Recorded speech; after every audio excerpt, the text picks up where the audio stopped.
The chair recognizes the gentleman from Connecticut, Mr. Larson, for 5 minutes. Thank you, Mr. Speaker. I rise today to talk about Social Security and its importance to the American people. Mr. Speaker, everybody is alarmed by the fact that we've been dealing with a global pandemic. That global pandemic, commonly referred to as COVID, has taken close to 1 million lives in the United States of America. Over 700,000 of those lives are individuals over age 65.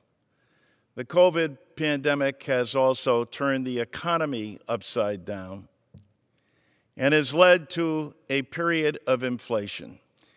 And during that period, the group that's impacted the most as well are seniors in America.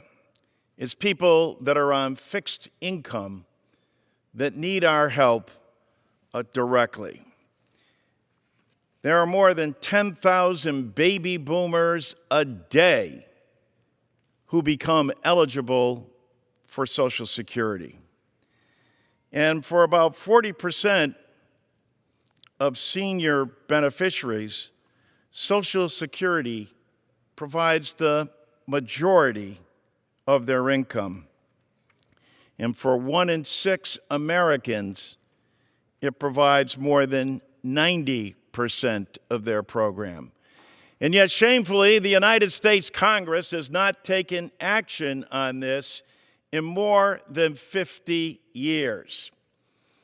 Today and every day, you can hear members of Congress come to the floor and talk about their concern for our constituents, most notably the elderly, and even more so poignantly, veterans.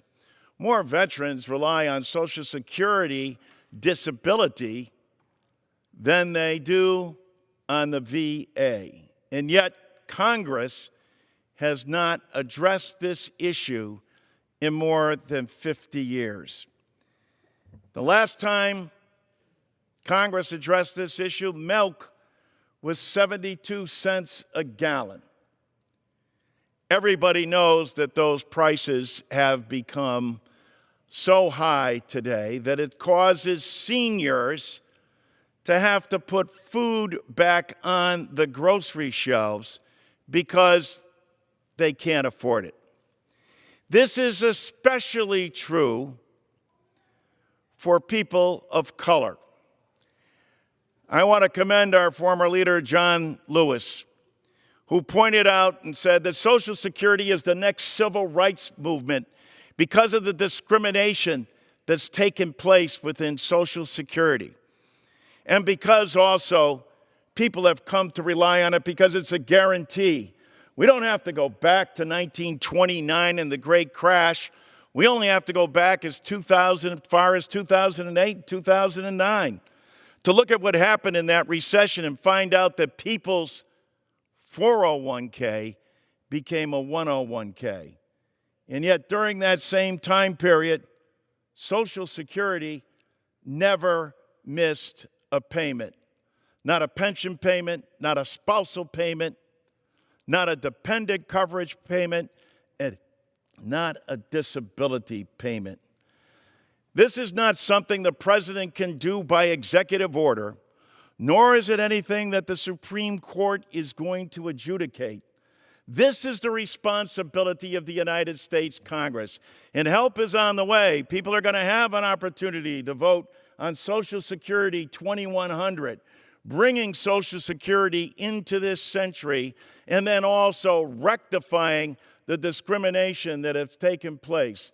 Recent Pew polls showed this, that 64% of black adults say securing Social Security should be the top priority for the president and Congress to address this year.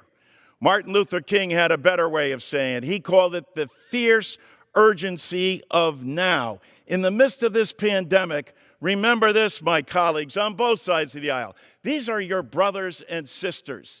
These are your parents. These are your aunts and uncles. These are your co-workers.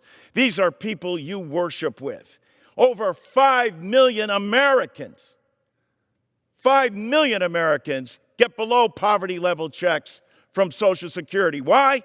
Because Congress hasn't taken its responsibility and stepped up to the plate and done what's expected of him. I commend Jim Clyburn, the leader, our leader here, who has come out strongly in favor of making sure that we address this inequality. And I yield back. The gentleman yields back.